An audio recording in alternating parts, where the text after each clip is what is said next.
Peter, VK8ZZ, WIA Director and Secretary.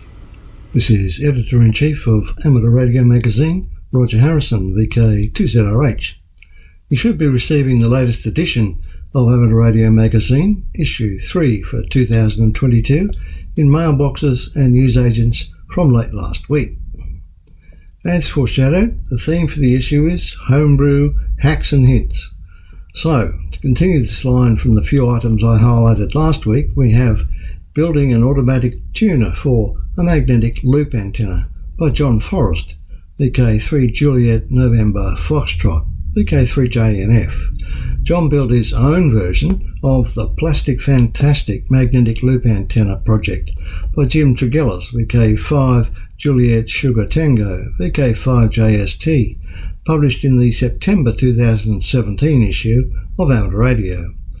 Just to remind you, that mag loop was made from a length of laminated plastic gas pipe from Bunnings and featured a very innovative trombone tuning capacitor formed from the gas pipe. To tune his Plastic Fantastic Mark II, John, VK3JNF, used a stepper motor rather than the geared motor described in the original design. To drive his tuning motor, John tells the story of how he adapted kits found online and achieved success. Speaking of antennas, the key to every successful ham station, this issue we begin a 4-part series on antenna modelling using free software. Written by Michael Barbera and Gregory Mew, VK4 Golf Romeo Mike, VK4GRM, the modelling software is known as 4NEC 2. That's Figure 4 November Echo Charlie Figure 2. 4NEC 2. It is a powerful and widely respected application. Part 1 this issue introduces the concept of antenna modelling and describes a variety of the packages available. Part 2 in issue 4 will show you where to get the 4NEC 2 software and provide a review of how to model a simple dipole. Parts 3 and 4 will look at HF and VHF antenna examples and show how they can be optimised, slowly introducing you to the software's more advanced features in a practical way. Returning to the hardware, this issue, Lou DiStefano, VK3 Alpha Quebec Zulu, VK3AQZ, completes his wide-range RF power meter project. Hands up those who have broadband delivered to your home by NBN Co, the government-owned company building Australia's broadband telecommunications network across the nation. A few communications ministers ago, in the federal government, it was proposed that, to save huge expense, the nation's broadband network wouldn't connect fibre all the way to home premises. Instead, the fibre network would reach out to boxes in the street, known as nodes, and the last bit would use the existing twisted pair copper wires of the old dial-up analogue telephone service, known as fibre to the node, or FTTN. In apartment blocks, fibre could be installed to the basement, or FTTB. A technology known as Very High Speed Digital Subscriber Line, VDSL, delivers your broadband service via those twisted pair copper wires. Basically, it's low-level RF from 25 kc to 17.6 megs. There's the rub. That spans a bunch of popular amateur bands, and amateur transmissions can cause interference, and vice versa. In March, NBN Co published on its website a document titled Mitigating Amateur Radio Interference to VDSL2. This created some chatter on the air and across social media. So, we had WIA Spectrum Strategy Committee members Phil Waite, VK2 Alpha Sierra Delta, VK2 ASD, and Dale Hughes, VK1 Delta Sierra Hotel, VK1 DSH, take a look at it. They reviewed NBN's document and found it wanting in several places. We give you the skinny on the matter in issue 3. Our cover story gives a rundown on a soon-to-be-released ICOM rig for the 2.4 and 5.7 gigs bands. ICOM is moving beyond 1296 megs. We also give you a DIY solar electric boat. Newcomer's Notebook on diodes, another VHF UHF column, this issue covering 3D printing hacks and hints, and the Meteor Scatter report highlighting the big 6 meteor showers in VK. Another Alara column, this issue introducing Michelle, VK2 Alpha Yankee Lima, VK2AYL, to be Alara's next president. Plus, a book review on the Flying Doctor story, 1928 to 1978. Written and authorised by Roger Harrison, VK2ZRH for VK1WIA Gold Coast, Queensland. Sorry, wrong script. Never mind. Back to you, BB. Thanks, Roger. In ACMA news, the Australian Communications and Media Authority has made a fee calculator available to help find what the ACMA is calling the most cost-efficient licence option for amateurs and holders of other radio licences. The ACMA has said that the calculator will receive regular updates with respect to pricing and other options. The fee shown is best available, but plenty of disclaimers on their site and reminders to use and check your normal supplier. Now, international news with Jason, Victor Kilo 2, Lima Alpha Whiskey. Hello. In news from Region 1, IARU MS newsletter suggests possible jammers on 7 and 14 megahertz. IARU Monitoring System Region 1 newsletter reports stations transmitting with a bandwidth of 8 kilohertz in the 7 and 14 megahertz amateur radio bands. Among the intruders operating regularly on our band's radars were once again, in terms of number, duration and power of their emissions, the most damaging intrusions, followed by FSK, CIS type transmissions and other military modes. They also received some pirate emissions, mostly in the 10 metre band, in addition to the annoying transmissions of several broadcasting stations in the 40 metre band. German radio hams plan to use GSM GPRS technology.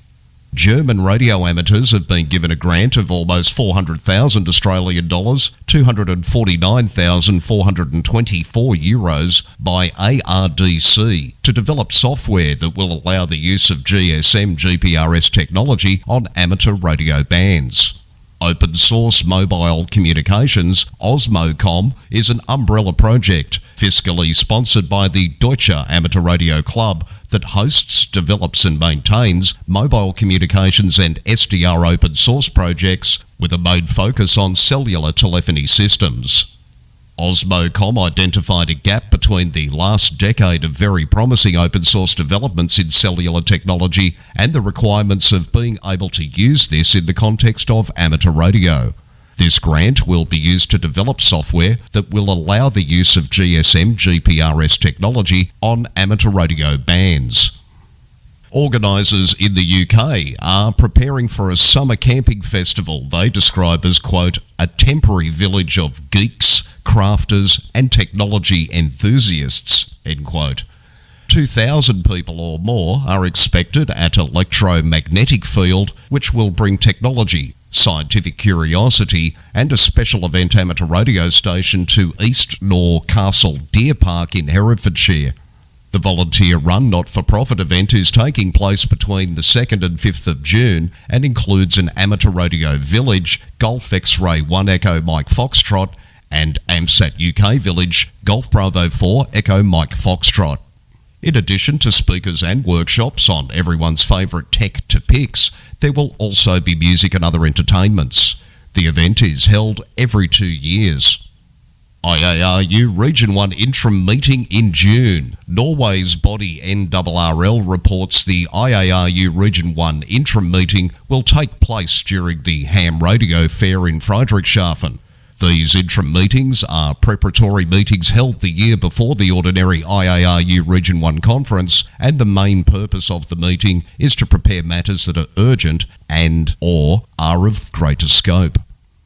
For this year's interim meeting in Friedrichshafen, NRRL has submitted 2 agenda items: global harmonisation of the 1.8 MHz band with a view to proposing for the upcoming WRC 2023 to provide Region 1, in line with Regions 2 and 3, full access in the frequency range of 1800 to 1810 kHz, as well as to remove power limitation in the upper part of the band at 1850 to 2000 kHz, which is currently 10 watts. NRRL seeks international supporters on this matter. In news from Region 2, Brazilian lawmakers have passed a tough new law limiting RF interference from solar panels. This important step in the containment of solar panel RFI took effect on the 2nd of May. The ordinance governs the generation, conditioning and storing of electricity in photovoltaic systems. The move by Brazil's National Institute of Meteorology and Quality was hailed by amateur radio operators, including members of the Spectrum Management and Defence Group of Labre, the Brazilian National Amateur Radio Group. The Brazilian organisation provided guidance and feedback to the National Institute with the help of the Electromagnetic Compatibility Coordinator of the IARU and the ARRL.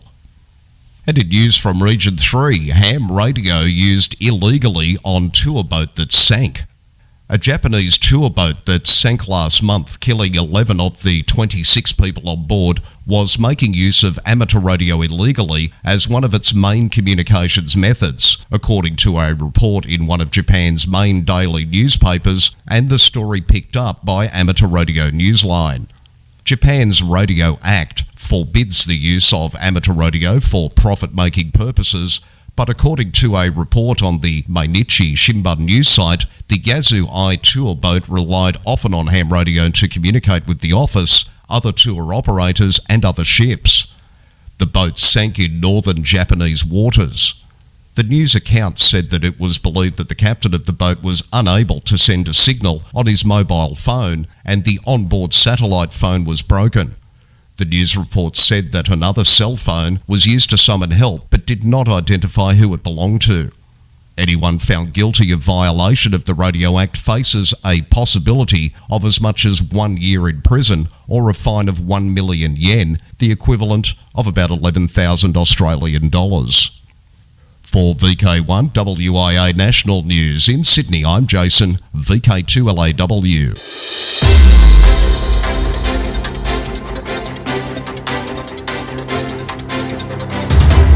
This is the home service of the Wireless Institute of Australia through VK1 WIA.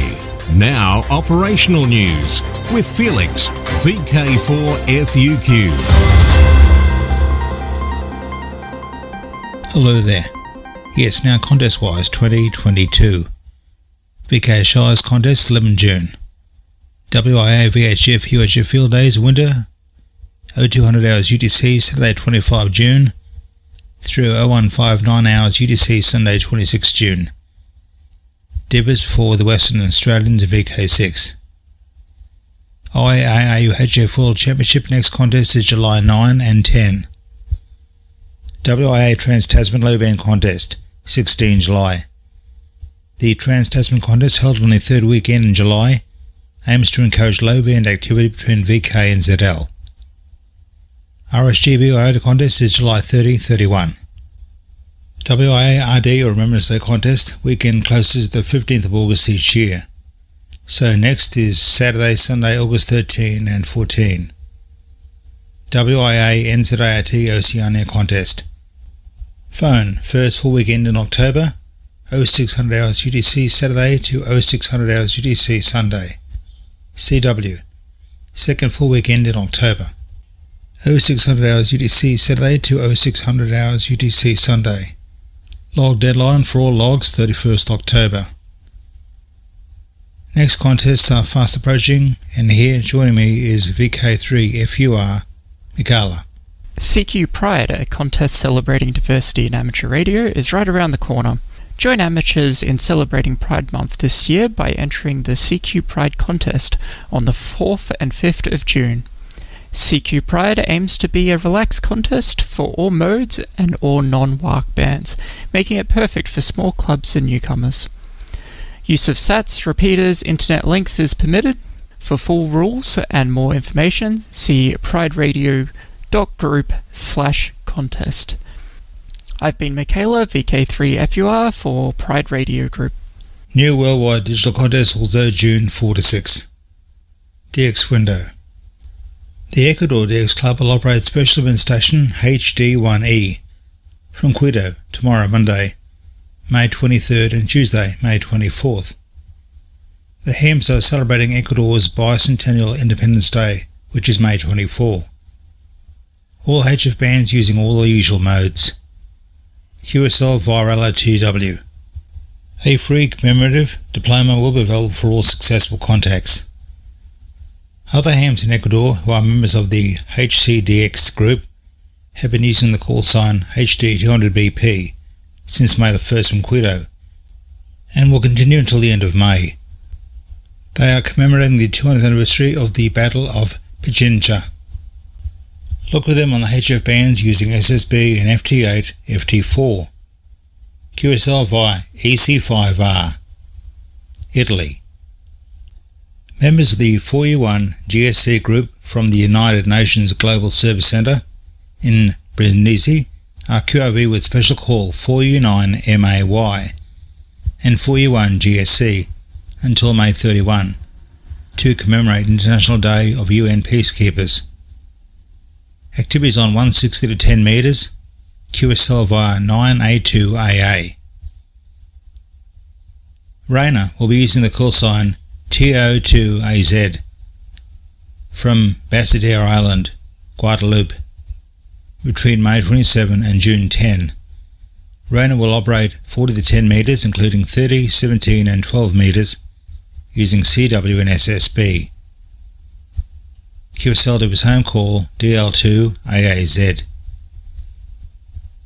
JB0YU is on the air from Mongolia until the 10th of June on the HF and VHF-UHF bands, using CW, SSB and FT8 in de-expedition mode. QSL via RW6HS. VK90 ABC, an Aussie station celebrating 90 years of the national broadcaster and is operating all year. Speaking of ABC, the newsroom did receive a note from Simon through the week to what he called was a good news story. Again, I do remind everyone, don't just send links and URLs, but take the time to write and voice your suggested item in the manner you'd expect to hear it back on an upcoming news service. For VK1WIA National News, I'm Felix, VK4FUQ Inningham. No, you haven't tuned the ether stirrer. This is the official VK Ham News from the One, VK1WIA. Marconi's first radio broadcast, made 125 years ago. This article from Jonathan Holmes is with thanks to BBC News. This is John Knox, VK4FJRK, and this is Rewind. It was an experiment that saved hundreds of lives and changed the way the world talks forever. 13th of May, 1897. Guglielmo Marconi sent the world's first radio message across open water, and he did it while visiting a seaside resort in Somerset in the United Kingdom. Marconi came to Weston-super-Mare looking to experiment with what he called telegraphy without wires, known to us now, of course, as radio. He was initially interested in contacting ships, but his work led to a communications revolution. It paved the way for the radio and television broadcasts that we take for granted today. In 1896, Marconi had come to the UK to conduct his experiments after failing to get interest in his work from the Italians. His assistant, George Kemp, was from Cardiff and suggested the Bristol Channel would be the perfect place to test it out. Marconi's team placed a transmitter on Flat Home, an island halfway across the channel, and began sending messages out into the airwaves. And on the 13th of May, the instruments rang out with a clear spark. Marconi sent a message of, "Can you hear me?" which was received loud and clear. Immediately the team travelled back to Brimdown Fort, just south of Weston-super-Mare, and set up again. A further message was sent a distance of nearly 10 miles, a record at the time. 2 months after his Western experiments, Marconi set up the Wireless Telegraph and Signal Company Limited, which was one of the 6 founders of the British Broadcasting Company in 1922. Its first London station was called 2LO and broadcast from Marconi House, the headquarters of Marconi's company. My time is up. I'm John Knox, VK4FJRK, and this has been Rewind.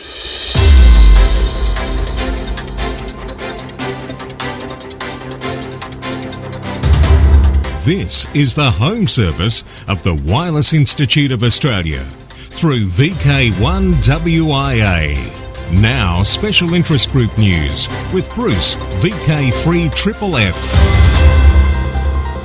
And a very good day to you. Worldwide Special Interest Group News, CW. From the land of the long white cloud comes Straight Key Night, Winter Edition. The SKN will be held on Sunday, the 12th of June from 8 p.m. to 9 p.m. on 80 metres. SKN is not a contest, but it is a great chance to dust off that straight key and let us hear what it can do. Worldwide Special Interest Group's Final Frontier. Meet some of the oldest undead spacecraft that are still going strong. Not all the dead stuff in space is junk. Some are true gems. Believe it or not, according to the Index of Objects launched into outer space maintained by the United Nations Office for Outer Space Affairs, there were 7,389 individual satellites orbiting our little green planet at the end of April last year, 2021. Others placed the number closer to 6,500. This number is only set to increase over time, with some estimates coming in at around 990 satellites being added to the mix every single year. Worldwide Special Interest Groups IOTA NA085, Bruce K5TEN, who usually activates Dog Island WWLOCEL79 every year in June as K4D, is active this year between May 16th and 26th. Dog Island USI FL005S WWLOCEL79 Florida is an extremely rare IOTA because access is controlled by the 25 or so homeowners on the island. There are no hams on the island, and the only activations have been done by Bruce over the last 9 years. Access is by permission only and permission by one of the homeowners. It is only accessible by private charter or single-engine fixed-wing aircraft and by charter boat. The airstrip is overgrown, so private charter is the only real choice. There are no streets, roads, stop signs, trendy cafes or beachfront bars. If you need it, you bring it. This year's activity will only be on 42.6 metres, primarily on CW, SSB and FM on 7027.5, 7110, 10110, 14027.5, 21027.5 and 28010 kilohertz. SSB 7185, 14260, 21285 and 28310 kilohertz. QSL via K5TEN, SACE required for stateside, and DX1 USDs required. Also, QSL via the Bureau, or eQSL is best. See qrz.com or make QST for more details. Worldwide Special Interest Group, Military, and things that go bang in the night. An interesting note picked up from our Kiwi friends in the NZ Art comes all the way from Western Australia. Robert, Vice President of the Perth VHF Group, reminding the ZLs 2023 is the 80th anniversary of the Dam Busters raid. In March this year, the UK, Canada and Australia remembered the first sortie by the Lancaster bomber with the special event call signs GB80LAN, VE80LAN and VK80LAN. The organisers of that event have been asked if we could do the same for the Dam Busters. As there were crews from New Zealand, the invitation to join in the event has been forwarded. If you need more information, please get in touch with Robert using email vk80lam@iinet.net.au. Worldwide Special Interest Groups, YOTA. Now ALEC, VK2 APC. An 8-year-old is one of the youngest hams in the U.S. state of Arkansas. Just last month, Silas Kreiner, aged 8, passed his amateur radio exam. He's now waiting for FCC to issue his license permitting up to 1,500 watts output. I know exactly how he feels after passing, which I did when I was 11 years old, even if I can't use a kilowatt plus. Silas is the son of radio amateurs Eric, Kilo Foxtrot 5, Kilo Victor Echo, and Florence, Kilo Foxtrot 5, Oscar Bravo uniform. Silas's technician license is the entry-level license in the USA. It permits 200 watts in the parts of the 3.5, 7, 21, and the 28 MHz bands and up to 1,500 watts on all amateur allocations above 30 MHz. The Jonesboro Sun newspaper, reporting on his achievement, said, Silas was excited when he passed his technician class license and is waiting to be able to start transmitting. I wanted to help the community in case of a natural disaster, like a tornado or an earthquake, Silas said, because they are scary and I want to help people with that. He said that he became interested in hamming after he watched his parents on their radios, which he will get to use soon as well. For VK1 WIA National News, I'm Alec, VK2 APC in Sydney. Now back over to you, Bruce. Thanks, Alec. I'm Bruce, VK3 Triple F in not-so-sunny Bendigo. This is VK1 WIA. All points of contacts from today's news stories are to be found in print when you read the web editions, www.wia.org.au. 2022 social scene. What's in store for the rest of the year? VK2 Oxley Region Amateur Radio Club's Field Day, June 11 and 12. VK5, the Australian Fox Hunting Championship and the SIRG Convention. Mount Gambier, the Queen's Birthday weekend in June. VK7, Miana Hamfest, Saturday, 19 October. Now I've got your attention. Sorry about that, VK7. Of course, it's the 19th of November for the Miana Hamfest. Now, thanks to our dedicated band of broadcast volunteers who utilise their time and equipment in bringing you this weekly broadcast. Of course, we couldn't do it without you. The purpose of WIA News? To rapidly provide news of interest to WIA-affiliated clubs and active amateurs residing in Australia and the globe. We strongly encourage membership in the Wireless Institute of Australia and participation in the activities of local clubs. Opinions expressed in WIA News are those of the writers who submit material and do not necessarily reflect those of the rebroadcasters nor the national WIA, but if they are broadcast, they are done so in the spirit in which they were submitted. Of course, what you read and what you hear here may be reproduced in whole or in part in any form, but a credit to WIA News wouldn't go astray. And with that, I'll see you next week. Walk softly. I'm Graham, VK4BB. From Australia, this has been the Wireless Institute of Australia with the weekly news service. This broadcast is in text, audio and video and is accessed on wia.org.au.